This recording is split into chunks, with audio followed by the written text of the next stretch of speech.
One small detail in a publicly filed arrest warrant raised questions that go far beyond a single headline.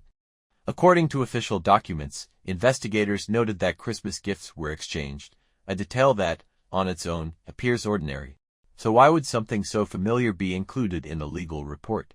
And what does it reveal, according to publicly available information, about how investigators evaluate closeness, access, and boundaries when minors are involved? According to an arrest warrant issued by the Albuquerque Police Department and later reported by multiple outlets, authorities documented that actor Timothy Busfield and his wife, actress Melissa Gilbert, had an ongoing relationship with the family of two minor boys outside of a professional setting. In that document, an investigating officer wrote that the couple acknowledged buying Christmas gifts for the boys and attending several social gatherings together with the family. On its own, this behavior is not illegal. However, investigators reportedly viewed it as one part of a broader pattern they were examining, not as proof, but as contextual information used to understand the nature of the relationship. And that distinction matters. Why would investigators document social interactions that many families experience every year, and how do those details take on different meaning in an official investigation, according to the arrest warrant? The investigation began in November 2024 after a physician at the University of New Mexico Hospital contacted law enforcement following concerns that arose during a professional evaluation. The parents of the minors told investigators that their children were child actors who met Busfield while working on the Fox television series The Cleaning Lady, where he served as a director. The show aired from January 2020 through June 2025. Publicly available information suggests that interactions between the families continued outside the filming environment, which later became relevant during the investigation. At this stage, it's important to emphasize, these are allegations described in official documents, not legal conclusions. If concerns were raised early on, why didn't the case immediately move forward? According to the warrant, the parents were advised by an attorney to bring their children to medical professionals for further evaluation. Those professionals reportedly expressed concerns and suggested that the children may have experienced inappropriate boundary issues. However, the case was later determined not to meet the acceptance criteria required by authorities at that time, and no formal action was taken.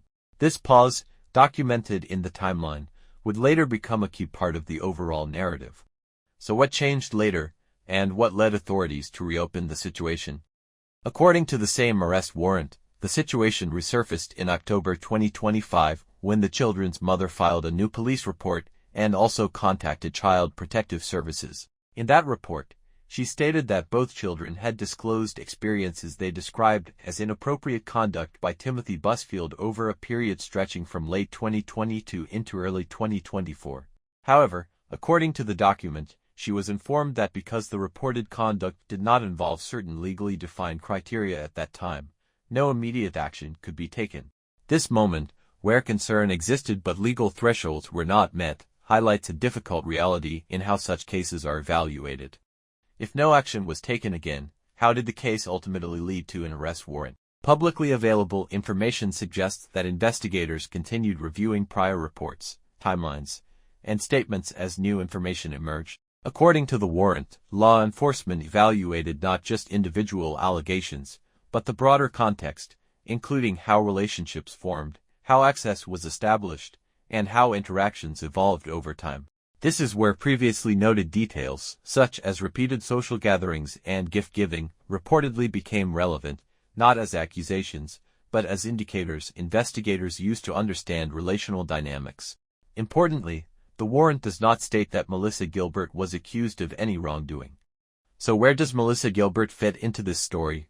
And what does the document actually say about her? According to the arrest warrant, investigators stated that both Busfield and Gilbert acknowledged having a social relationship with the minor's family outside of work. The document notes that Gilbert purchased Christmas gifts for the children and attended gatherings alongside her husband. No criminal allegations were made against her in the warrant. Her name appears strictly in the context of describing household and social interactions as reported by the couple themselves. As of the latest publicly available information, representatives for both Gilbert and Busfield have not responded to repeated media requests for comment. But this case doesn't exist in isolation, and investigators reportedly looked at more than just recent events. According to the same document, investigators reference prior allegations involving Busfield dating back to the 1990s. Those earlier claims did not result in charges at the time. However, publicly available records indicate that investigators sometimes document prior allegations to establish historical context, not guilt. This inclusion does not imply legal responsibility, but it does show how authorities construct timelines during investigations. How did the production company respond? In a statement provided to media outlets, a Warner Brothers television representative emphasized that the safety of cast and crew, particularly minors, is a top priority. The statement noted that the company takes all allegations seriously, has systems in place to investigate complaints, and cooperates fully with law enforcement when concerns are raised. This response reflects standard industry protocol when allegations emerge during or after a production.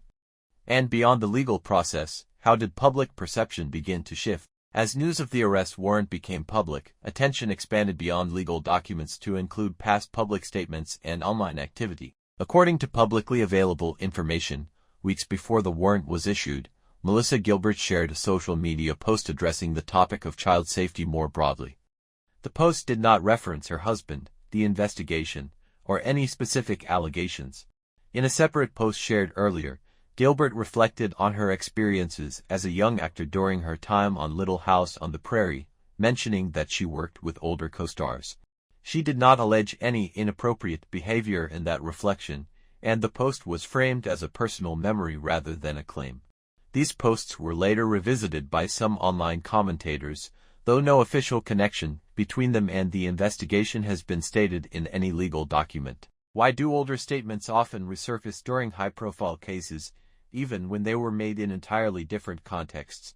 Situations like this highlight how public figures' past comments can be re-examined once new information emerges, regardless of original intent.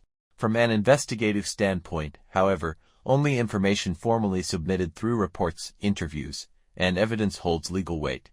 Social media reactions may shape public discussion, but they do not replace due process. And that separation between public reaction and legal procedure is essential to understand. So what does this case actually tell us, beyond the headlines? This story is not defined by a single detail, a single document, or a single headline. Instead, it illustrates how investigations involving minors often unfold slowly, rely on cumulative information, and require careful evaluation of relationships, timelines, and context, not assumptions. Publicly available records show a process shaped by legal thresholds, professional assessments, and procedural limits, rather than instant conclusions. And while the legal process continues, it also raises broader questions about safeguards in the entertainment industry, how concerns are reported, and how institutions respond over time. In the next video, we'll take a closer look at how investigations involving child actors are handled behind the scenes, what protections exist, and where gaps can still appear, based strictly on documented policies and expert commentary.